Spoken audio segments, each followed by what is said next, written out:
ouvir constantemente uma voz que dizia, abre o final. Sejam celestiais. Então, por quê? Por trás vai chegar alguém até então. Abre o universo Então, mostra. gente, os vídeos. Olá, está no ar mais um podcast, Pode Prosa e Café. Sejam todos bem-vindos. Não esquecendo de deixar aquele like, se inscrever, deixar um comentário e compartilhar com os amigos. Estamos aqui com a presença ilustre de Venâncio Rodrigues, formado em História pela Unopar, e nós vamos bater um papo gostoso sobre leitura e outras questões da vida. Seja bem-vindo, Venâncio. Obrigado, satisfação estar com vocês aqui, Estar com um cara como igual você, com essa mente maravilhosa. Na verdade, eu vim aqui aprender um pouquinho mais, gente. Que nada, Só que é isso. Vamos aprender com você, novo professor de História. Então, vamos começar falando um pouquinho sobre essa experiência como professor em sala de aula, como começou essa profissão, foi espontâneo, sempre sonhou ser professor, como que foi? Na verdade, Júnior, a questão de ser professor, eu tinha esse sonho, eu via os professores, mas interessante que meu plano era ser professor de geografia e história seria o segundo plano. E aí veio a circunstância, eu casei, filhos, enfim, eu não tive. E até que eu consegui, me organizar, mas aí de última hora eu comecei a me interessar pela história, na verdade. E geografia ficou para segundo plano. Na verdade, geografia foi para meu filho, Ele se jogou. Está se realizando hoje no filho. É bom, assim. muito bom. Mas é interessante. Eu sempre tive contato direto com as pessoas. Eu sempre tive essa facilidade de me relacionar, de criar relacionamentos com as pessoas. E acho que nada mais forte do que o processo da educação, Sim. A educação lhe transporta, te dá essa facilidade, uma ferramenta. Então eu me identifiquei muito como professor. E a história, eu sou apaixonado pela história, muito apaixonado. Eu sempre estou lendo os livros. E enfim, é uma experiência maravilhosa como professor, de você poder levar ao aluno a se interessar pelo conhecimento. Fazer com que um dever do professor, na verdade, fazer com que o aluno se apaixone por aquilo que ele está aprendendo. Independente da matéria. Então, a gente eu tenho eu sou apaixonado. Acho que quando você é apaixonado pelo aquilo que você faz, acho que isso facilita. Sim. E tem essa facilidade, Eu tenho acho que eu tenho uma mente meio elefante, assim, em algumas coisas. Mas isso com o tempo você vai pegando na prática. E o relacionamento com os alunos, você vai tendo, é diverso. Cada um tem a sua característica. E você tem que aprender a lidar com essa diversidade com que são os alunos. Mas, como professor, eu sou realizado, eu amo essa profissão. Isso é muito bom. A gente sempre ouve dizer e sempre diz, que qualquer profissão que se faz com amor, na verdade o trabalho meio que deixa de existir, Passa a ser, a dedicação é a mesma, a intensidade é a mesma, mas o trabalho que a gente vê como cansativo acaba sendo compensado pelo prazer de fazer aquela determinada coisa ali, no caso, ensinar. Acho que tem um processo facilitador, É quando você gosta, você se dedica. Acho que quando a pessoa, se eu fosse para a sala de aula apenas por cumprir como profissão, jamais iria enxergar a minha profissão como algo bom, seria algo entediante, Acho que seria como eu chegasse no trabalho e ia pensando na hora de voltar. Nunca é proveitoso. Nunca é proveitoso. Mas quando você está ali, o que você aprendeu, você está passando, e sabendo que você está passando, você aprende também, isso é gratificante. Na verdade, escola, sala de aula é uma troca, de energia, de informações ali, É uma troca, é verdade. Isso é maravilhoso. E o curso de História, ele proporciona muitas leituras, Sim, tem uma coisa interessante, a leitura, você vai ter aquela leitura básica, mas você precisa também buscar. Existem alguns teóricos, alguns livros de alguns historiadores que você precisa buscar, você precisa se aperfeiçoar naquilo que você está aprendendo. É um aprofundamento de conhecimento. Exatamente. A faculdade ela não vai colocar você como o cara, ela vai te dar o direcionamento para você prosseguir digamos, no processo da especificidade, né? Que seria o específico naquilo que você está estudando. Então a faculdade tem isso. Ela vai te dar o direcionamento. Agora, algumas coisas você vai ter que buscar. O aprimoramento você vai ter que buscar. Algumas leituras você vai ter que buscar, senão você não vai ter a profundidade. A faculdade da base. Porque não tem como ela te dar toda a leitura. Né? Coisa você vai ter que buscar. É muito para de leitura. Acho que o professor de história ele tem que ler sempre. Ele está sempre buscando, ele tem que se atualizar e buscar as fontes antigas. Senão ele é uma profissão que você vai ficar estagnado. Ou você busca as fontes, ou você fica parado ali no tempo com aquilo só que você aprende na faculdade. É por isso que eu falo, for na faculdade, mas você tem a obrigação de buscar os livros. Médicos e outras profissões acabam fazendo, né, como é que se chama? Uma reciclagem, né, digamos assim, a grosso modo. Então, professor de história também precisa, né? E outras matérias também precisam desse... porque acho que uma das disciplinas mais improváveis é a de história. Porque uma descoberta recente ela pode mudar todo o parâmetro daquilo que já foi descoberto. Exato. Então, sempre está bom se atualizando. Que é uma disciplina interessante que você vê muito historiador aí de internet, né? O cara nunca fez nada e está ali falando, repetindo aquilo. E o processo histórico é muito minucioso. Né? As fontes primárias, principalmente, tem que ser bastante estudada, investigada, para saber se realmente está pautado naquilo. Então, então a gente vê muito blá blá blá aí fora aí, mas quando você vai ver realmente não daquela forma. É por isso que a gente tem que ter muita coerência naquilo que a gente estuda, naquilo que a gente busca, porque você está passando adiante aquele conhecimento. Sim. E isso tem que ter muita prudência, não pode ser de qualquer forma. E assim, a gente vê que o trabalho do professor de história, o historiador e outras profissões como um arqueólogo, né, a arqueologia que ajuda muito nesse processo. E a gente vê que não é uma matéria, não é um estudo solto, né? Ele vem com base, né? Ele tem um suporte ali de outras áreas do conhecimento. Exatamente, porque na verdade tudo que se relaciona à história é processual. Tudo na história é processual, tudo é um processo. Né? Hoje nós estamos aqui, nós estamos fazendo uma história. Interessante. Mais tarde isso vai repercutir pelo período que nós vivemos. Nós somos nós, a macro-história, a gente fala por macro, micro, né? São os pequenos personagens que vão formulando aquela história. Por exemplo, Alexandre o Grande, né? O conquistador, fantástico, mas teve pessoas comuns que trabalharam naquela trajetória da história de Alexandre o Grande. Ele não construiu nada sozinho, existem pessoas por detrás que construíram aquilo. Então, nós somos os construtores da história.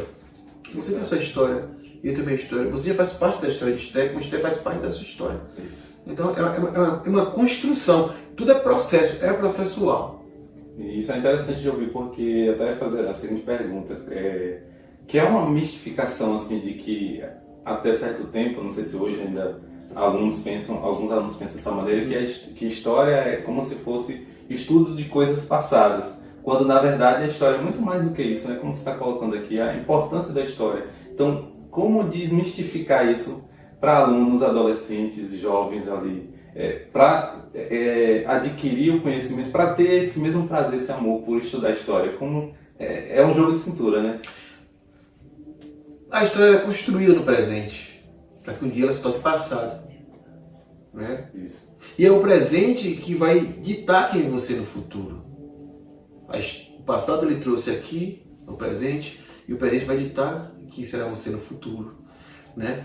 Mas o aluno ele tem que entender que ele é processo da história. Ele faz parte da história hoje. Como fala Edmund Burke, né? o filósofo conservador, ele fala que quem não conhece a sua história está fadado a repetir o fracasso. Essa frase é dele, né? É atribuída a várias pessoas, mas essa frase é dele. E é isso mesmo. Nós precisamos entender e compreender. Porque quando você não tem passado, você não tem identidade. O passado lhe traz identidade. É o passado que você passa a entender e ser cauteloso com algumas coisas. passados ruins, você aprende coisas boas do passado, você tem até vontade de repetir, porque aquilo foi bom. O repete ou aperfeiçoa. Então a história tem isso. Nós fazemos parte da história. Um dia nós seremos passados. Nós fazemos parte da história daqueles que estão à frente. Então a história é muito, muito ligada a isso. A história é uma ciência contínua, né? Passado, presente e reflete no futuro também. Uma das frases, né? É a história é a ciência que estuda o passado do homem na humanidade. Porque o passado nem foi presente. Então as construções, a vida ela vai ser construída e vai se passando. Mas foi aquelas pessoas do passado que construíram o que nós estamos aqui hoje. Um exemplo. Foi seu pai que construiu essa casa, ou seu avô. Homens do passado te deram o que você tem hoje. E você vai projetar coisas para sua filha no futuro. E assim vai sucessivamente. É a construção. Tudo é um processo. Perceberam? É um processo? Entendi. Então a história é isso aí. História é um processo. Então, assim, esse comparativo ficou bem claro, bem interessante para as pessoas entenderem e até, quem sabe, a partir daí, alguns que têm uma visão meio arcaica sobre o estudo da história, ver a história realmente como ela deve ser estudada e como ela é, né? Exatamente. Aproveitando que a gente está falando sobre a história como ciência, a importância do ler, né? A gente tem um foco em leitura e queria aproveitar para perguntar assim, se o prazer, o gosto de ler começou a partir do momento que, como é que se diz, o fato de ser professor entrou assim, digamos, na sua vida ou já existia um gosto por ler? Já existia. Não, eu estou olhando que seu arsenal de CSUs aqui, maravilhoso, né? Estratégia. E de Flávio José foi também, né? Muito bom, isso é maravilhoso. Júnior, eu fui criado, minha mãe foi analfabeta, meu pai, ele foi soldador pelo Votorantim. Mas eles se preocupavam em comprar muitos livros. Eu ia até trazer um box para mostrar. Acho que aqui tem Agatha Christie. A gente tem alguns livros. Nós líamos muito livro de Agatha Christie e Sidney Sheldon quando nós éramos pequenos. A minha primeira leitura que eu fiz foi Meu Pé de Laranja Lima. Clássico. É um clássico. Né? Até eu tenho lá em casa. E a gente foi crescendo assim, lendo, sempre lendo. Assim, na verdade, minhas 3 irmãs, são 6 lá em casa. São 3 homens, 3 mulheres. Minhas irmãs sempre foram voltar para a leitura. Eu acompanhei elas. Eu, por ser caçula, eu acompanhei elas. Minhas 2 irmãs não chegaram, não. O mais velho, ele começou a ler um tempo depois, mas o do meio dos homens não chega da leitura, não. Mas enfim, então isso já veio, né? Já li muito livro, assim. Eu não sou um cara de ler, entre aspas. Eu gosto de ler, mas é uma pessoa que não leio muito. Parece redundante, né? Mas eu vou explicar. Sim, explica. Eu sou uma pessoa que eu leio 20 meia hora por dia. Pronto, eu li aquilo ali e guardo. Só que eu sou constante. Eu pego ali e leio meia hora. Então, que dá uns 6 laudas, mais ou menos, que eu leitura. A constância é melhor do que... do que você... Tem pessoas que é mais, como fala o baiano, né? Desassombrado. E minha esposa, eu tinha alguns livros lá em casa sobre... Eu tenho alguns livros lá sobre o Holocausto, né? E ela tem um dos livros lá que ela pegou e leu em 2 dias. Que é aquela história que vai trazendo para... É aquela leitura que a gente não consegue desgrudar. Um argumento na minha frente aqui que eu fui mais ou menos assim. Esse daí, Nárnia. Esse foi assim. Eu comecei a ler, ele ficava me futucando para eu ler assim, mas eu sou muito assim, eu disse, não, amanhã, deixava aí. Mas ele tem essa característica, esse livro. Engraçado que é uma narrativa muito gostosa, né? E ele tem nessa leitura de Nárnia, ele tem essa característica de se comunicar com o leitor. E tem essa facilidade, porque você está lendo, ele fala, e você teria coragem de fazer isso? Aí você está lendo, você dialoga, né? Dá um susto ali no leitor. Né? Aí você responde, ele diz, não, ele também não. Então, tem essa facilidade, tem essa mística da leitura. Eu mesmo assim, eu gosto de livros mais antigos. De 70, 150 para trás. Por quê? São livros que não existia a internet. Então esses autores, eles tinham por obrigação de movimentar o chamado o imaginário, né? E uma pesquisa. Né? Exatamente, o imaginário. Então ele tinha que movimentar o seu imaginário. Eles eram mais minuciosos. Eles tinham aquela prática de escrever detalhando para você poder ler e a sua mente começar a imaginar aquilo. Por exemplo, no Brasil Imperial, João Batista Depré, né, ele tem vários quadros no Brasil. Ele é chamado O Imaginário. Como é aquilo? Ele vinha para o Brasil e aí ele vivia no cotidiano, ele vivia aqui, né, aqui na comunidade. Sim. E ele observava, depois ele ia e fazia um quadro, né, ali no mercadinho, como funcionava o mercado, a padaria, as pessoas no banco. Ele fazia aquele desenho e ele mandava para a Europa. As pessoas da Europa não tinha televisão, então a forma de eles enxergarem o Brasil era olhando para aqueles quadros, eles tinham mais ou menos imaginando como aquilo funcionava. Então, interessante isso é imaginário. Então, esses autores antigos, eles tinham esse processo de movimentar o nosso imaginário. Quando você tem livros que você vai lendo, você fica, parece que você está... Tem livros que é tão interessante que parece que você está no lado dentro da história, você se encaixa, você se identifica com alguns personagens, ou até você mesmo tem livro que você está lendo, a impressão que você tem é que você está no lado ali, olhando, andando e olhando. Não é? Coisa de leitor mesmo, amante, né, da leitura. Tá do lado do escritor escrevendo junto com ele. Mais ou menos isso. E a gente, assim, as pessoas que não gostam de ler, às vezes não entendem esse prazer, essa colocação que você está fazendo aí desse aprofundamento e principalmente esses livros mais antigos que Augusto Cury, eu acho que é o que Augusto Cury chama de pensamento antidialético, né? Que é esse estímulo do não pensar muito além, né? Imaginar aquilo que a gente está ali lendo e muito além daquilo ali. Então, mais ou menos eu acredito que seja isso. Foi a colocação que você fez sobre esse gosto por ler esses livros mais rebuscados, né? Mais antigos. Tem até um amigo meu, chamado Evandro, que ele fala... Estava falando para a Bienal hoje, que ele disse: que livro é esse? Um exemplo. Volta ao Mundo em 30 Dias. Aí ele vai falar alguma coisa. Aí você diz: não dê spoiler na lista. Não existe spoiler para livro de 200 anos, 50 anos. Não leu porque você não quis. Ele fala assim mesmo. Tava lá? Ele fala assim. Porque tem essa questão de você buscar. É porque a leitura ela é gradativa.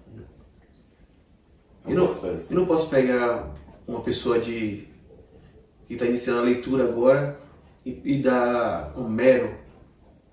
Leitura profunda. Homero tem o quê? Homero tem 28 séculos mexendo no imaginário da gente, sendo discutido, né? Sendo maravilhado, sendo filosófico, poético, histórico. Homero é maravilhoso, mas é uma leitura que ela é complexa. É porque a leitura ela é gradativa. Eu não vou pegar Estei e dar um Dostoiévski, Demônios para ela, não vou dar Crime e Castigo, Dostoiévski, Tolstói, Kafka. São leituras complexas. Eu sei que ela vai ter dificuldade na interpretação, porque a leitura ela é gradativa. O próprio Shakespeare, né? São leituras difíceis. Tem autores que botam mesmo, como diz no ditado aí, o cabeção para pensar. Né? São livros que existe uma leitura que é gradativo. Você precisa estar começando a desenvolver a sua leitura para pegar níveis mais altos.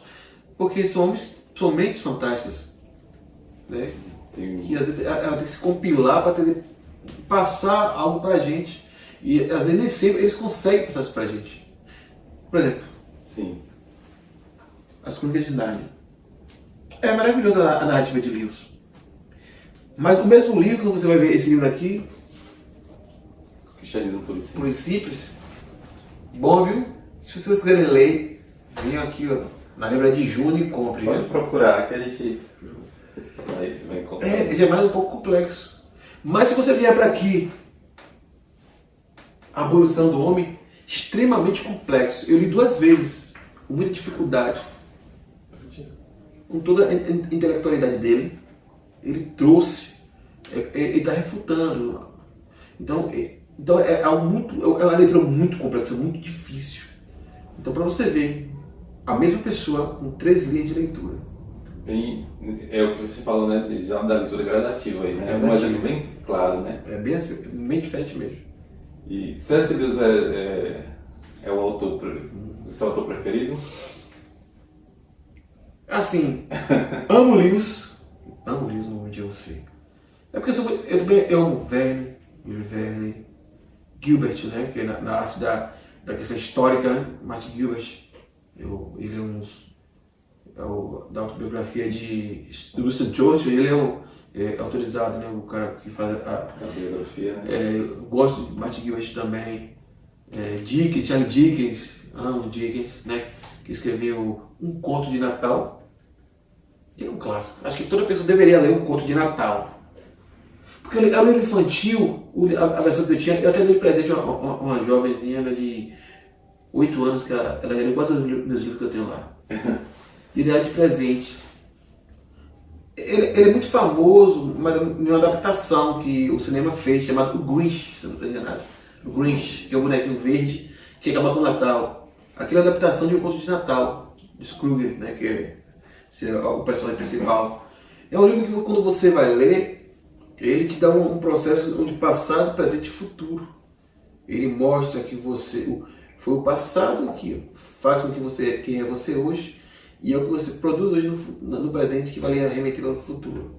Então, é a base dali do livro, né? É infantil. Mas a gente que é adulto, a gente toma uns tapas na cara.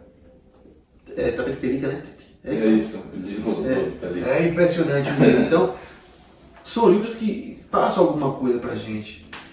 Ainda que no âmbito infantil, mas Dickens ele tem esse cuidado, porque ele fala muito da questão social. Ele é da época vitoriana, da Rainha Vitória ali, então ele tem muito isso. Então são autores que ele não fazia por fazer, exigia todo um processo de representatividade naquilo da história que ele estava contando. Então é muito assim. É a questão dos livros, você falou, dos livros mais antigos, digamos assim, né? De alguns anos, que não tinha a internet, a televisão, esses meios de comunicação que tem hoje, que meio que dá mastigado para as pessoas. Eu acredito que isso influenciou as pessoas a terem tanta preguiça de pensar como tem nos dias atuais. E esse aqui? Vou falar um pouquinho sobre a história dos Hebreus. Já leu? Comecei. Você vai chegar. Flávio José, grande autor, né? Depois da Bíblia é considerado o livro que mais tem informações sobre o povo judeu, né? Sobre os hebreus, a história dos, né? O próprio nome já fala. Então, bem profundo, viu? Esse livro de Flávio José, ele é um compilado de 6 livros, na verdade, se não estou enganado, 6 livros. Aqui, no início, ele vai dar um pouco sobre uma aula sobre cultura judaica. Aqui você vai ver que ele explica que Adão, Adamá em hebraico, né, significa vermelho ou barro. Algumas coisas, ele vai mostrar Moisés de uma perspectiva diferente daquela que a gente vê, um soldado, um general que marchou em guerra ali contra a Etiópia, coisa e tal. Ele vai falar muito sobre isso, vai trazer os macabeus, um pouco diferente da Bíblia de Jerusalém ali que ele traz. Vai falar um pouco sobre... e ele vai bancar, você vai saber muito sobre o Império Romano. O que quer saber muito sobre o Império Romano? Aqui tem muita informação. Aqui ele vai falar sobre os Ptolomeus, foram 13 Ptolomeus na verdade, e sobre Cleópatra, foram 7 Cleópatras, a mais famosa é a última. Vai falar sobre César Augusto, que é o primeiro imperador de Roma, ele vai falar sobre a origem de Homero, ele vai falar sobre Homero, algumas partes aqui vai falar sobre a morte de Tiago, que é o irmão de Jesus, ele vai falar que Tiago foi morto. E tem uma polêmica aqui que ele fala, ele cita Jesus aqui, o Nazareno, né, ele cita, mas a polêmica diz que não foi ele, alguém encaixou esse texto no meio, essa discussão abrange muito tempo. E um dos principais características desse livro é sobre a destruição do templo de Jerusalém no ano 70. Ele era general, ele é capturado, o Flávio José, pelo Romão, mas tem essa característica, quando tem um general lá do posto, o cara é muito bom, eles fazem o quê? Eles pegavam, em respeito àquele general, e levavam como prisioneiro e até eles aproveitavam. Então o Flávio José fica detido, e ele passa a ver ali toda a guerra entre judeus. Ele passa um testemunho ocular. Exatamente. Ele participou da guerra, foi preso e continuou lá com o testemunho ocular. E ele vai narrar toda a situação, como foi a destruição do templo de Jerusalém e a grande diáspora, que quando o povo hebreu foi expulso, espalhado pelo mundo. Então, é a chave, a cereja do bolo. uma leitura boa, maravilhosa. Meu livro é todo marcado. Todo marcado. Muito. O cara tem que ter coragem para ler esse livro inteiro, viu? São mais de 1.400 páginas. 1563, eu acho, não estou entendendo. Poxa, mas vale a pena, porque realmente pela explanação que você fez aí, né? Não tem spoiler para livro, como seu amigo disse. Aí, esse aqui não tem como, né? Mas realmente deu uma apanhada assim para incentivar, né? Quem puder ler. Quem sabe continue a ler também. Não precisa ler do início ao fim, não. Você pode fazer divisão de 6 livros neles, ou você pode separar em mais livros. Você lê um período, parou, você vai para outra leitura, mais leve. Aí você volta, lê um pouco mais outro livro dele, vai para outra leitura, e aí você vai mesclando. Pode ser estudado como um livro de pesquisa, né? Não precisa ler igual o filme, essa doideira, né? Porque eu estava lendo ele, e estava lendo Memória da Segunda Guerra Mundial de Winston Churchill, o volume 1, estava lendo também. Eu estava lendo Paralelo esse aqui. ao mesmo tempo. Mas eu tô fazendo mais não, olha para isso já. Estou só agora, eu tô ficando velho. Não dá pra. Quer dizer, que dá, né? Tiago, na Cristian só tem isso. Pronto. Aqui, a gente já falado. Agora, esse livro aqui você está vendendo? Aqui. Não, esse aqui Não? é nosso de... Mas se alguém se interessar, a gente pode encomendar, com certeza. Então, gente, encomende. Você que é cristão, que tem um pouco de vontade de conhecer um pouco mais sobre a história dos hebreus, recomendo. Ou que tem curiosidade de conhecer sobre a história do povo hebreu, sobre romanos, sobre Alexandre o Grande, tudo aqui conta. Ele tem muita coisa aqui que ele vai É passar. um livro vasto, né? Então é um livro vasto, tem muita informação. Por isso que ele é muito importante historicamente, não só para a história do povo hebreu, mas no geral, muita parte da história ele vai contando aqui. Praticamente ele demorou 15 anos para escrever esse livro. Todo o livro, né? Do início. 15 anos. Interessante, um professor de história, gente, sabe dessas coisas. Então ele foi escrevendo e vivendo ali a história, né? Exatamente. Porque Flávio José ele acreditava que o que ele viu, ele pensou que o povo seria banido. E ele fez isso aqui não como livro, mas como um documento histórico, para ficar para as gerações dos judeus que ficassem por aí, tentassem achar e fizesse isso.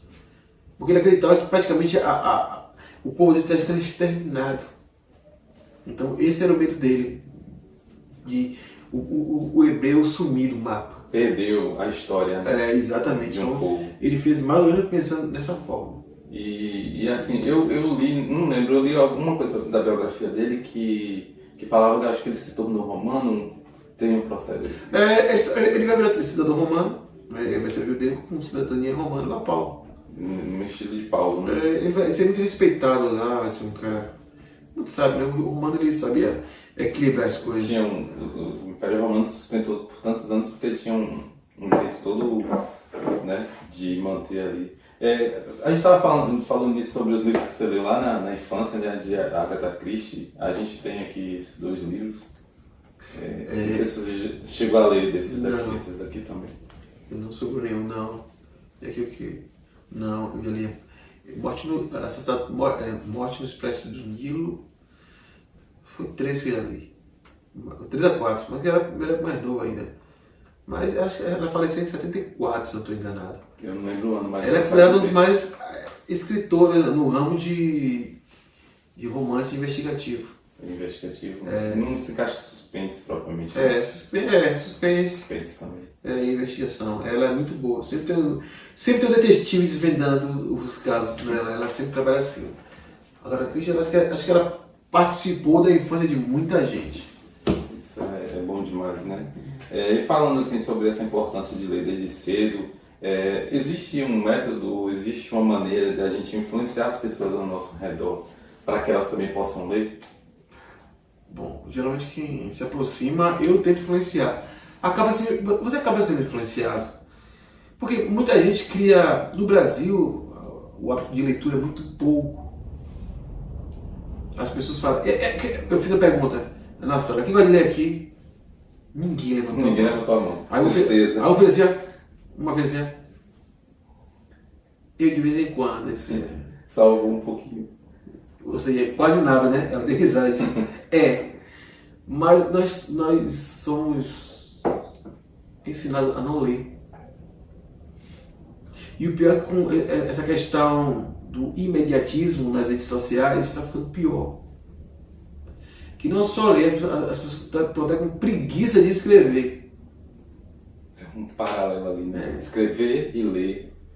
E tá roubando isso da juventude, né? Principalmente. E eu sempre falo, eu sempre trago livros curiosos, interessantes, para mim, livros de aventura, livros assim, maravilhosos. Por exemplo, eu fiz um trabalho ano passado na escola, alguns alunos mais que gostam de ouvir, alguns deles leram O Pequeno Príncipe.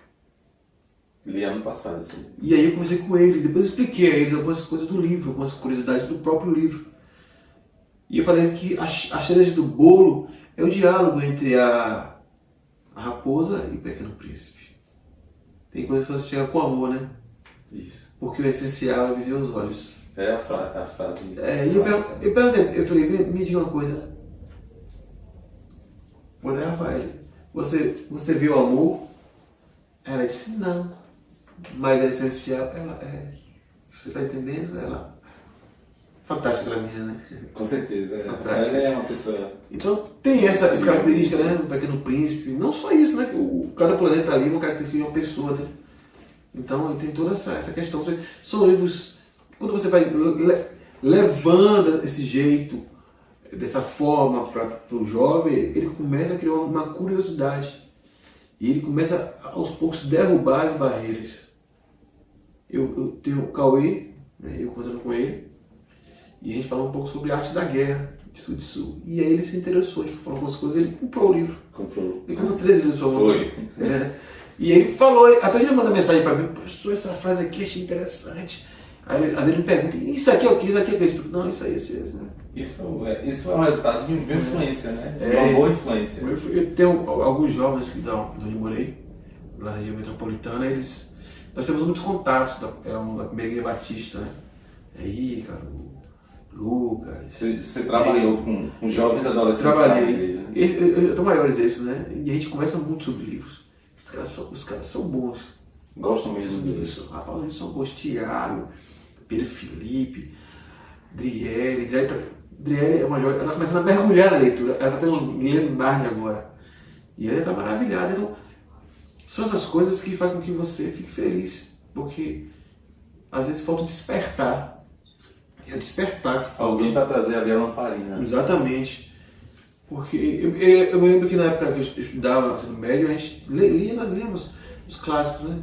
Eu lembro que eu li Senhoras, Lucila, José de Alencar. Literatura brasileira. Literatura brasileira. A gente lia nas coisas, lemos.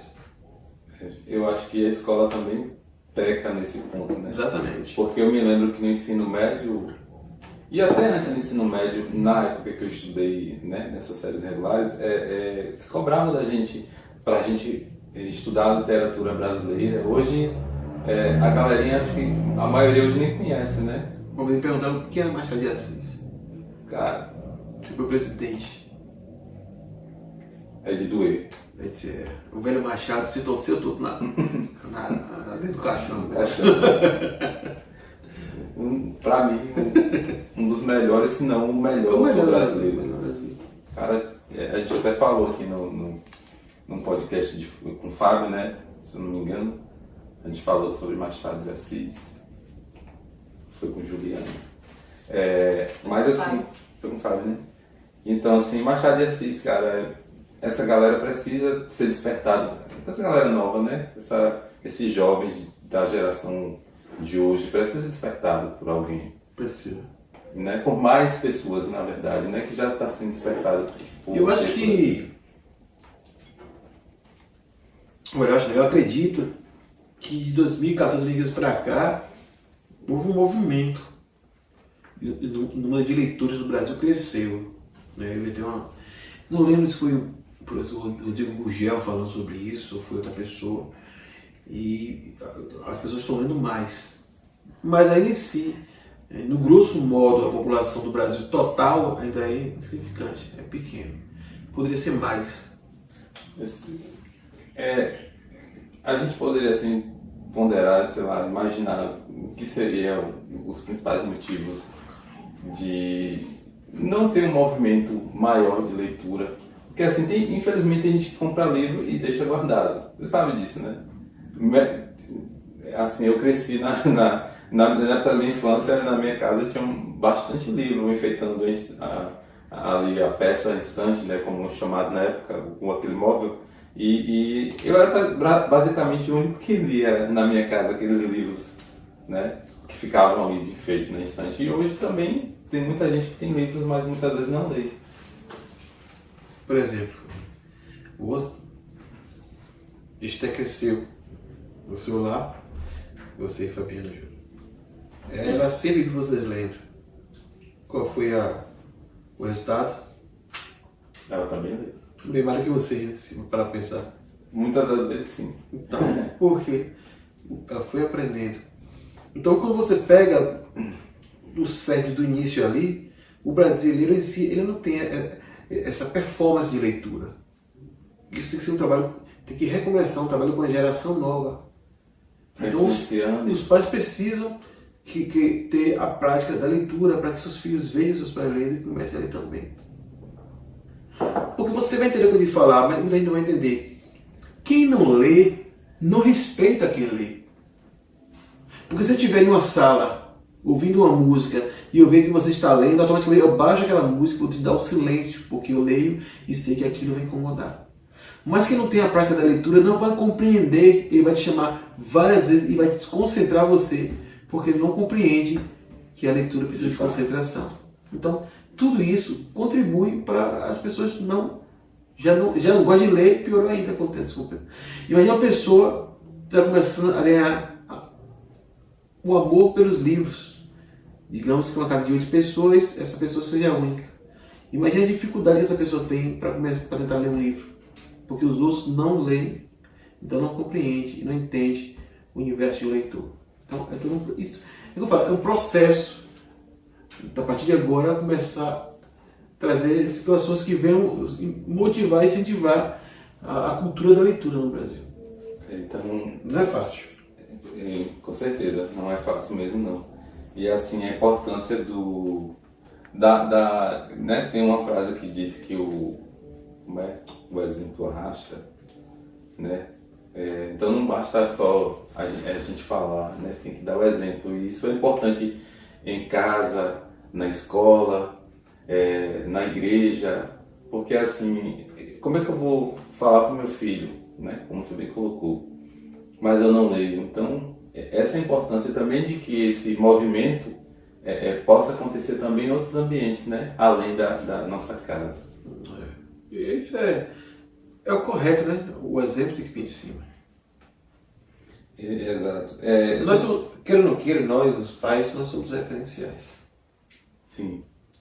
Então, acho que a partir daí, quando o pai tem essa consciência e a mãe tem a consciência que a referência dos filhos tem que partir deles, então já facilita mais. E quando você pede, a pessoa não lê, e ele diz, meu filho vai ler, e ele praticamente não contribui para que o filho tenha uma boa leitura, por quê? Porque ele vai estar fazendo zoada, até um espaço para aquele menino ler, ele não vai dar. São poucos que conseguem fazer isso. Entendem? Com certeza. E a gente está falando de jovens, adolescentes, você já falou um pouquinho. Tem alguma experiência que queira contar nessa questão de trabalhar com jovens adolescentes? Não só na escola, mas eu trabalhei 14 anos da minha vida com jovens adolescentes na igreja. Eu fui líder de ministério, eu e minha esposa. Em Simões Filho. Lá em Simões Filho. Eu passei um período de 4 anos treinando com um casal, o William e a André, eles estão em Minas Gerais hoje. Depois de 4 anos, o Senhor me preparou e eu assumi. Aí fiquei 10 anos com jovens adolescentes. Até hoje isso tem resultado, viu, gente? É tanto casamento que eu entro. Padrinhos, como é que se diz? Não é honorário a palavra. De honra. Não sei. Esse padrinhos de todo mundo, né, dessa geração aí. A maioria já casado, tem filhos, me chama lá na igreja, assim, lá na igreja onde eu congreguei, né? Vocês dois, os jovens, são tios. Todo mundo é tio. Meu tio. Isso começou com a gente lá. Tio Vena, tio Jorge, tio Vena. E começou, e a gente ficou gerações. Meus filhos ficaram gerações. Meu filho pequeno, Luca, ele foi criado, praticamente ele não participou do Ministério Infantil dele, pouquíssimo, porque ele só andava no Ministério de Adolescente da gente. A gente viajava, levava ele, ele ia com a gente, ele era pequeno. Então vocês foram criados junto com eles. Então, depois eles passaram a ser adolescentes, né? Tanto que no 2022, o meu filho, ele era um dos líderes de jovens. E o casal também, trabalhou com a gente, são os líderes atuais dos jovens. Então, foi uma experiência muito boa. A gente teve jovens, a gente já teve... A gente tinha um programa de casamento entre eles e surtiu efeitos. Foram uns 6 casais que casaram entre eles. Já teve jovens que chegaram lá com a gente. E, infelizmente, né, a droga, envolvendo droga, a gente tirou por um período, mas ele resistiu, voltou e acabou morrendo. E tem toda uma trajetória assim, é muito bom. Essas experiências marcantes, né? São marcantes. E pessoas que passam e vão e vêm. A gente fez um projeto chamado, o ministério era chamado MINAF, era Ministério de Adolescentes Futuro Forte. E a gente tem um trabalho assim, muito dinâmico com eles. E se tornou praticamente uma pequena igreja dentro da igreja. Tanto que eles movimentavam, qualquer evento na igreja, eles estavam à frente. E nós apresentávamos peças na rua, a gente panfletava, a gente fazia apresentação do semáforo, então eles tinham essa flash mob, a gente apresentava nas ruas, nas praças, peças, assim, era muito dinâmico. E quando a gente precisava de qualquer coisa, eles sempre estavam ali para... E isso é bom, né? Que é uma galera de energia, tem que trabalhar, né? Exatamente. Tem que trabalhar muito, para gastar energia, né? Foi uma geração boa, muito boa assim, são praticamente 3 gerações, 2 gerações que a gente pegou, pegou o final de uma e trabalhou mais com 2. Foi 14 anos, é um aprendizado muito bom, trabalhar com jovens. O ministério, principalmente o Ministério Adolescente, Sim. É um ministério que ele é muito pessoal. Se você vai se dedicar a eles.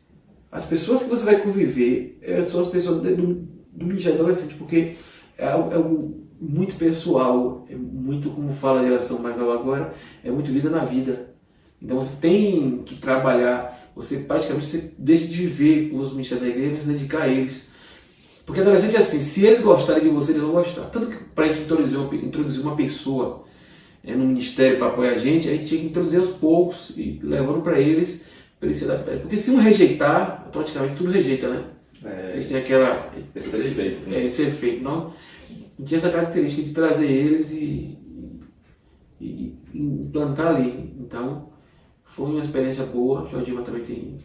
Eu trabalhei nos primeiros anos como conselheiro, depois eu me tornei líder. E passaram alguns conselheiros também lá pelo nosso ministério, e a gente também passou a ser conselheiro mais tarde, tanto eu como o Jordilma. E até hoje, muitos deles já casados, vão lá em casa, sentam, vão conversar com a gente, vão se orientar. E a gente está aí aprendendo também. Porque mais aprende a gente, você sabe.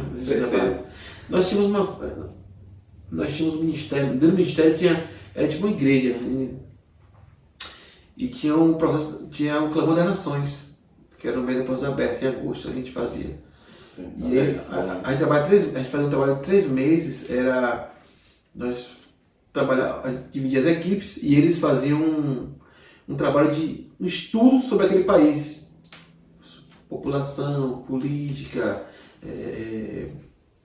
PIB, enfim, e o número da perseguição. Isso é importante.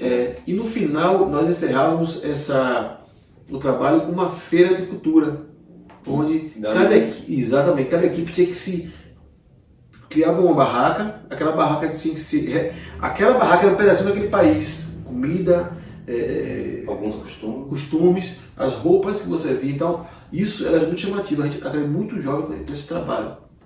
Foi um trabalho muito bom pela Nações. Tanto que quem plantou junto com a gente foi até minha filha de criação, Fran, ela é missionária em Moçambique, ela é Vinícius, e tem Israelzinho, que é virado de 700 o menino. Eu sigo no Instagram. Pronto, então ela desenvolveu esse trabalho assim com a gente e foi maravilhoso. Nós tivemos 4 edições, se eu não estou enganado. Isso é bom demais, trabalhar isso já desde jovem, né? Essa responsabilidade e compromisso de um jovem cristão com a causa de Cristo, né? Esse contato, esse trabalho com jovens e adolescentes ajudou de alguma maneira a criá-los? Vocês criaram os 3 filhos? Ajudou. Ajuda porque assim, quando você está envolvido em um trabalho desse, não tem como você ser 2 pessoas ao mesmo tempo. Jamais eu poderia ser uma pessoa em casa e uma pessoa na igreja. Então, essa semana eu conversando com meu filho, né, ele estava com dificuldade, o casado, né?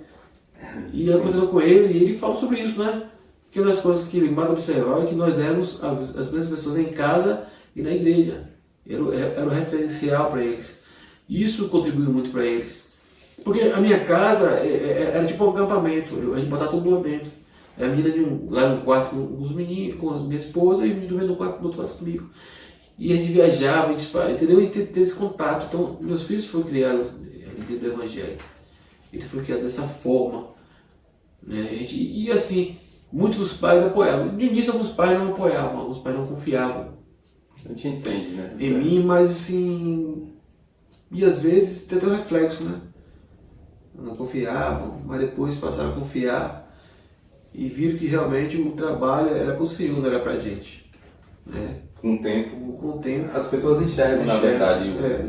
A gente entende, quando eu falei, a gente até entende, até fiz um corte, foi no sentido de que os pais terem medo no mundo de hoje, mas assim, mais pelo trabalho tão abençoado, tão bem feito que vocês vinham fazendo, com o tempo, claro, que ia refletir, eles iam entender que era um trabalho para Cristo. Né? Isso foi na primeira geração. A partir da segunda geração, os pais apoiavam bastante. Isso é muito bom. Porque não é fácil criar filhos numa geração de hoje, né? Não existe uma fórmula, não. Mas o que pode assim ajudar?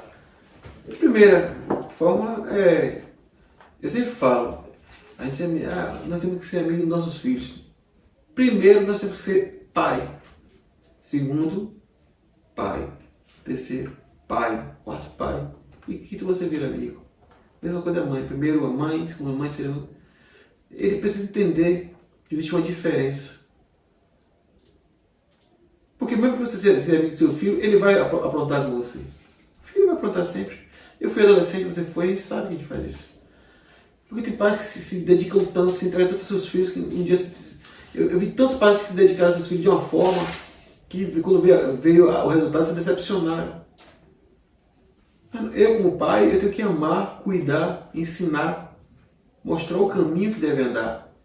Porque depois que você mostra tudo que tem que ser feito, a amizade é natural. Ela vem naturalmente. De decorrência, né? Não precisa você forçar algo. Não precisa você forçar. Tem que ser natural. Natural. É compreender. É você compreender seu filho te compreender. Mas você tem que estar sempre com a guarda em pé, porque você é o pai, ela é a mãe. Somos nós que temos a responsabilidade. Né? Então, nós temos mais experiência de vida e nós temos que estar sempre com os pés no chão e observando. E acho que nós temos que ser, o pai e mãe tem que ser transparente. Tem que haver uma transparência dentro de casa. Entendo, Jamais uma mãe deve tirar a autoridade de um pai, nem o pai tirar uma autoridade da mãe com os filhos. Se houver algum erro, algum problema, chame lá no quarto depois e converse, mas nunca na frente de um filho. Porque é inegociável a autoridade de pai e mãe dentro de uma casa. Os filhos precisam entender que eles têm liberdade, mas existem pessoas que estão acima dele. E hoje o que mais tem é confusão. É uma confusão entre pai e mãe. E filho, né? se confundindo e tendo transtorno no relacionamento dentro de casa por causa dessas coisas.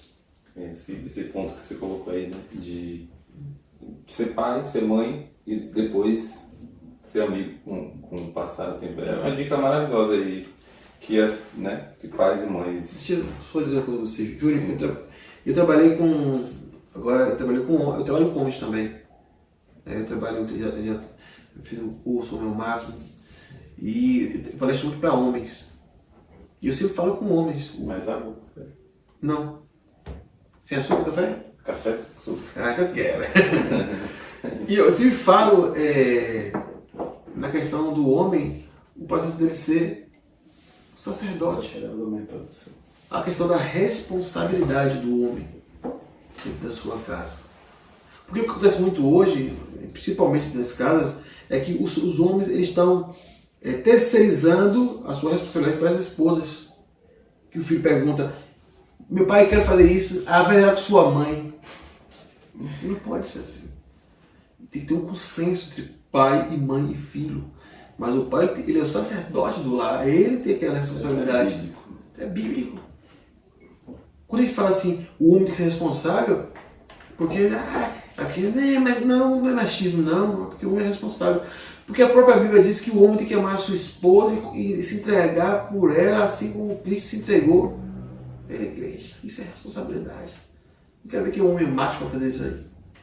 Tem que ser muito homem. Então tem todo esse parâmetro. Obrigado. E isso reflete na criação dos filhos. Obrigado. E isso reflete na criação dos filhos.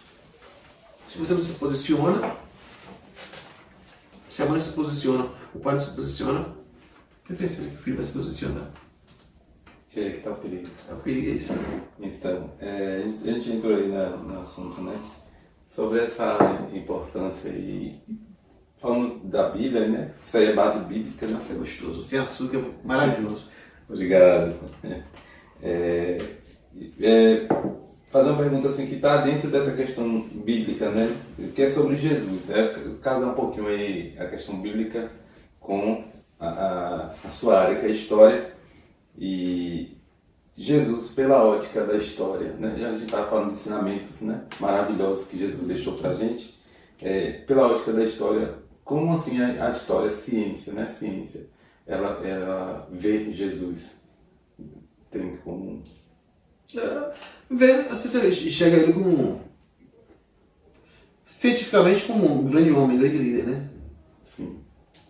Vai ter aqueles contra, parece que não existiu, enfim. Questionar a existência de Cristo, né? Mas é engraçado que ninguém questiona Sócrates. Sócrates não deixou nada escrito. Tudo de Sócrates foi escrito por Platão. Que o nome dele verdadeiro é Aristóteles. Platão é como se fosse malhado, forte. Porque tinha o culto ao corpo, né? Os gregos. Mas ninguém questiona isso, né? Que Sócrates não existiu, porque ele nunca escreveu nada. Mas é fácil falar que Jesus não existiu. Mas uma das características, se você pegar os 4 evangelhos, Mateus, ou Matitiago, né, como é o nome em hebraico, Mateus, ele foi escrito, porque também é chamado de Levi, mas ele é escrito praticamente para um judeu. Se você perceber, Mateus, ele sempre fala, ele faz uma linha do tempo entre o Velho e o Novo Testamento, para o judeu entender que aquela passagem estava se referindo àquele Jesus ali, ao Messias. A linhagem, né? Marcos foi o primeiro. Marcos foi o primeiro a ser escrito, aos 56 depois de Cristo. É o histórico. Marco, ele dá um marco. Marcos dá um marco, né? Então, isso. Então, ele é o primeiro, ele que traz a história. Aí você vê Lucas. Todo historiador sabe que o grego de Lucas é maravilhoso, porque Lucas era grego, então ele escreveu no grego maravilhoso. Extremamente detalhado, é maravilhoso. É o cara do detalhe. E aí vem João. João, ele vai escrever de uma forma íntima. Ele está mostrando que realmente Jesus é filho de Deus. Mas qual é o âmbito histórico? São 4 pessoas de ótica diferente falando da mesma pessoa. Então isso, historicamente, é uma comprovação. Uma comprovação que existiu. Então é muito bom, né, a gente ouvir isso, de desmistificar as pessoas de que Cristo é um centro de uma religião, mas não é. Cristo, ele é o caminho, ele é o Filho de Deus e está provado, né, pela história, pela própria história. A gente vê que está provado que ele veio e cumpriu todo... O próprio Paulo, né? O próprio Paulo de Tarso, ele fala sobre o próprio Jesus, né? E você vê que não seria uma coisa tão simples. E como você falar que uma pessoa não existiu, se como uma pessoa, a chegada de uma pessoa aqui é tão impactante que ela consegue até dividir a história muito depois. Como não existiu, divide a história, né? Então É muito complexo. O Jesus histórico, muita gente separa o Jesus histórico do Jesus espiritual, mas não tem como você separar, porque não tem como se separar um do outro. É uma só pessoa. É uma só pessoa. É isso. E assim, não importa, mesmo que uns não acreditem ou não importa, ele vai ser sempre o mesmo. Não é a opinião de querer de ninguém que vai deixar que ele exista. Exatamente.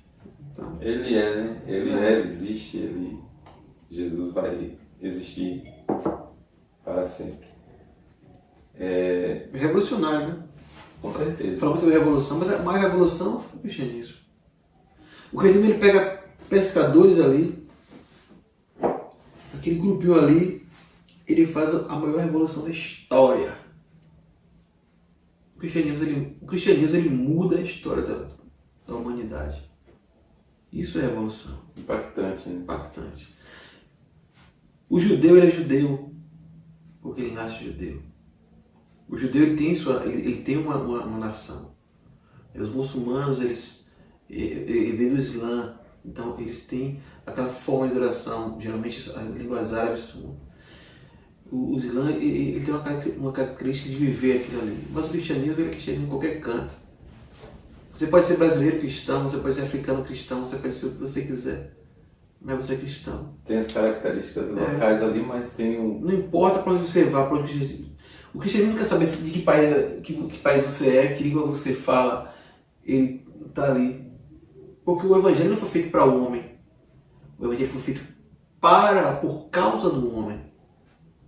Por causa do pecado, da queda. É como se fosse um processo reparatório daquele erro de Adão. Não foi feito para o homem, foi feito para o homem.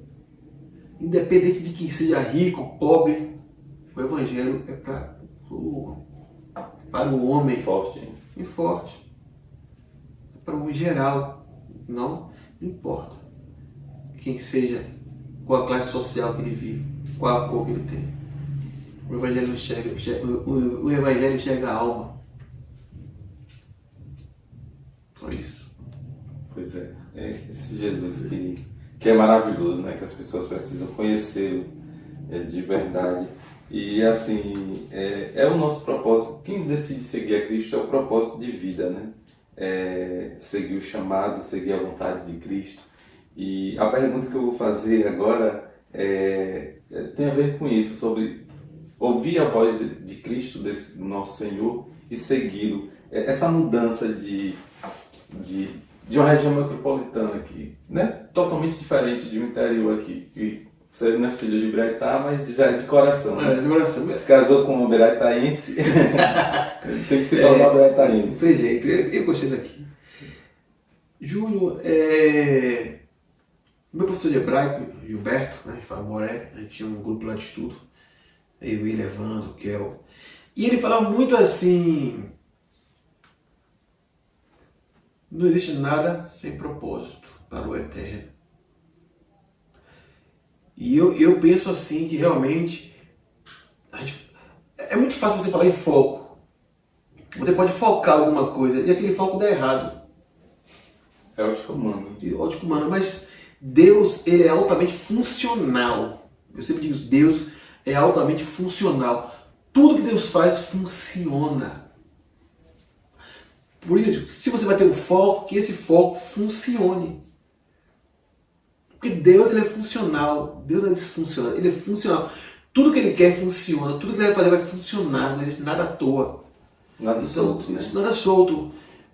Eu lembro que eu estava em casa e acho que era na época do recesso de junho.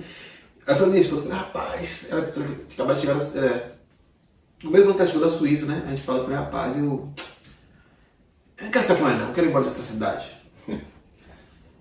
E aí ela disse assim, não, aguarde um pouquinho, não é com você aqui. Eu falei, nossa, eu tô falando. E aí surgiu a possibilidade da vaga, que lá no início do ano assim, e aí eu falei. Aí quando chegou em junho, eu disse, rapaz, será que eu vou embora para Ubiraitá? Se eu for embora para Ubiraitá, a diretora de lá vai ligar e falar comigo. Desafio, né? E aí quando eu fui a gente lá na porta lá de casa conversando, tomando um cafezinho, eu e minhas irmãs, ela assim, quando eu saí, O telefone tocou, foi atender. Quando eu fui era a Juliana ligando pra mim. A botei a camisinha dela. Oi. E aí pronto, e aí veio, aconteceu, dia de uma hora antes. Então foi 15 dias de loucura, assim, não tive nem recesso. E me despedi da escola que eu estava em Cecília, e o Novo Saber foi algo assim. Eu fiquei impressionante, eu não sabia o quanto o menino me amava. Eu fiquei impressionado porque Conta um pouquinho pra gente. foi um chororô, foi uma assim, eu chorou eles, e chorou o funcionário, chorou a direita, foi aquela agonia assim, eu não sabia que, eu amava aquela escola, mas a escola era muito assim, família, essa escola, não sabia. E a forma que eu tinha coisa, e foi aquela, a diretora, ela disse, ó, você vem aqui, você vai falar agora, na festa de despedida agora de junho, que recebe, você vai falar. Aí ela deixou eu falar no final, quando acabou toda a programação, eu fui avisar de sala em sala. Eu comecei, mas os meninos não comeram nada, só foi que chorou, me abraçaram, falou que eu chorei também para me despedir aqui. E eu fiquei feliz assim por saber quanto eu era amado por eles. E aí em dezembro eu voltei lá novamente e a gente abraçou, aquele contato, criou aquele vínculo, né? aquele amor com eles. E eu me despedi e vim para aqui. Aí aqui eu estou começando uma nova história, perceberam? Isso. Aqui eu estou começando uma nova história. Veio eu e minha esposa, só meus filhos ficaram em casa, né? O Vinícius, Venâncio já está casado, com Isabelle. Você vai conhecer a Isabelle? Ouço falar que é uma pessoa maravilhosa. Você vai conhecer ela. E a luta dela, né? E a luta dela, com certeza. Exato. E Vinícius faz geografia na UFBA, não tem como vir, teve que ficar lá também, tá querendo casar para 2024, quer casar. E Luca é o caçula, e foi diferente, ele foi pro lado da carpintaria, né? Ele trabalha com meu cunhado lá na carpintaria. Desenvolver aquelas artes de madeira lá que eu vi. Maravilhoso aquilo aí, né? Realmente. E ele foi para aquele lado. Então, foi um choque. No dia da minha despedida, foram mais de 70 pessoas lá em casa. Puxa. Metade da igreja estava lá. Quando eu contei, estava em 63, né? Mas chegou mais gente. Perdeu as contas. As contas. E você vê seus próprios filhos testemunhando sobre vocês, sobre eu e minha esposa. Isso é maravilhoso, né? Meus filhos, aí os adolescentes que ficaram comigo, os irmãos da igreja, minhas irmãs, foram testemunhando e dando um testemunho que eu fiquei impressionado. Eu falei, eu não sabia que eu era tão amado assim, não. Glória ao Senhor por isso. Sim, com certeza. E foi um choque. Eu nunca vi meu pai chorar, né? A gente é muito apegado, eu sempre falo com meu pai, minha mãe tá doente, né? Ela não anda mais praticamente, a gente ajudava assim, subia tudo de tarde para ficar com ele, tomar café da tarde com ele, para dar um banho, ajudar a dar banho, e minha irmã também, a Dilma. Meus outros irmãos são mais ocupados, trabalham durante o dia, aí fica eu e minhas irmãs, a gente cuida mais de Nilde. E quando eu vim embora, meu pai chorou. Eu nunca vi meu pai chorar na minha vida. Pois é. Os seus pais geralmente. Ele é aquele. Aqui no interior chama de. Não sei se lá vocês vão esse termo, que chama. É do tempo do carrancismo. Lá mais ou menos isso. Lá fala tudo do ronca. Do ronca, também tem. E aí ele chorou, ele me abençoou e disse que era propósito de Deus, que Deus sabia o que estava fazendo. E eu vim pra cá, me adaptando aos poucos. Né? Eu falei, Ninho, lá a princípio, Vinícius, meu filho, foi Ninho, só tem o Júnior pra conversar lá por enquanto. Aí, rapaz, você isso é por pouco tempo. Você tem cara. Muito mais gente. E eu vim, né? Eu tô aqui congregando aqui na Igreja Batista de Uberetá. Recebi o desafio de trabalhar com homens, e eu descobri que eles nunca trabalharam com ministério. E eu não sei como vou trabalhar, né? E foi um período que eu estava trabalhando. Era eu e Evandro, né? Evandro e o William, a gente tinha um projeto de trabalhar com homens. Aí Deus mandou lá o William para Minas Gerais, o William se mandou para Minas Gerais. E ficou eu e a Evandro, a gente até conseguiu trazer alguns estudos para os homens, levando palestras para homem, né? É um ministério, no caso, um grupo ali de estudo, mas um grupo... Era Evandro que começou a trabalhar. Nós decidimos trabalhar em cima de homens, dos homens, orientação, demonstrar qual é o papel do homem na sociedade, porque eu nunca preciso demonstrar, mas a gente precisa demonstrar. Então a gente começou a trabalhar nessa linha, a buscar esse trabalho. Um resgate ali dentro exatamente. Um homem segundo o coração de Deus. Exatamente, os padrões de homem cristão. a gente começou a trabalhar sobre isso. A gente palestrou várias vezes e a gente ia junto. Só que Deus fez assim, espera aí. E aí disse, Evandro, você vai para Portugal, você vai ali para o direito. Fiz igual uma viagem, eu acho que não são da terceira viagem, a segunda viagem de Paulo, né? Separou. E aí até foi conversando com meu pai também cristão, ele disse, filho, às vezes não vale a pena ficar muito conhecimento concentrado. Deus quer separar vocês para que vocês façam alguma coisa. Quem sabe você não vai trabalhar com os homens também de lá, os homens estão precisando. Deus profetizando. Profetizando. Exatamente. Os homens precisam de uma orientação, como proceder em casa, com a esposa, com os filhos. E você tem isso como trazer. E aí isso aconteceu. Isso mesmo. O papo foi maravilhoso, né? Rendeu bastante. Muito bom dialogar com você, meu novo professor de História. E vamos para as considerações finais? Pode ir. Agradecer pelo convite, pela participação, pelo de café. Isso. Amei o nome. Né? E quem sabe daqui uns dias, né, não estejamos mais aqui, estaremos no estúdio. Né? Para executar novamente vocês com todo o aparato ali está fazendo aquilo lá. Então, sonhar, né? Sonhar É um sonho nosso, né? Quem sonhar, acho que todo ser humano tem que sonhar e precisa sonhar. Porque sonhar faz parte da gente. Agora, a realização do sonho, né, precisa suar e sangrar, porque é quando você luta por algo, você valoriza mais, né? A gente valoriza melhor. Exato. Então, acho que é válido. Eu acho que Sócrates foi feliz quando ele disse, eu só sei que nada sei, porque a gente nunca domina tudo. E isso é legal do conhecimento, que você sempre tem alguma coisa para descobrir. Conhecimento é um oceano. Eu sempre falo que eu sempre leio o meu manual, né? O manual do ser humano é a Bíblia. Eu sempre leio esse manual, porque cada dia que eu leio, eu tiro informações para mim. E aí eu percebo o quanto sou pequeno nesse universo do Criador. Isso é maravilhoso, essa consciência. Cara, eu quero só agradecer sua presença aqui, incrível, esse bate-papo maravilhoso, né? E até a próxima, né? Os nossos queridos ouvintes, aqueles que estão sempre nos acompanhando, importa-se deixar o curtir, né? Deixar o like, se inscrever, compartilhar para os seus amigos aí o link dos nossos podcasts, também os anteriores, e deixar seu comentário, é super importante. Ok, eu também agradeço e até a próxima. Valeu.